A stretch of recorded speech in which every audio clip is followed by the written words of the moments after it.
আগে ছিল মানুষের ভিড় আর ব্যস্ততা। এখন সেই থানার চারপাশে নেমে এসেছে গভীর নীরবতা। যে উপজেলা ভবন প্রতিদিন কাজে ভরে উঠত, এখন তা দাঁড়িয়ে আছে। ফায়ার সার্ভিসের সাইরেন আর তৎপরতা ছিল, আজ সেখানে নেই কোনো শব্দ, নেই কোনো চলাচল।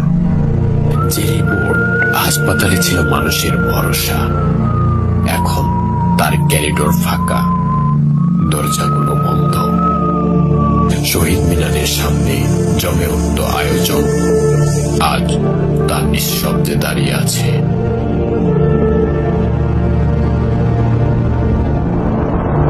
মডেল মসজিদে ছিল নামাজের সমাগম, এখন তা ঘিরে আছে শুধুই নীরবতা। পাইলট স্কুল আর গার্লস স্কুল ছিল শিক্ষার্থীর হাসিতে ভরা, আজ সেগুলো নিস্তব্ধ, জীবনের চিহ্নহীন।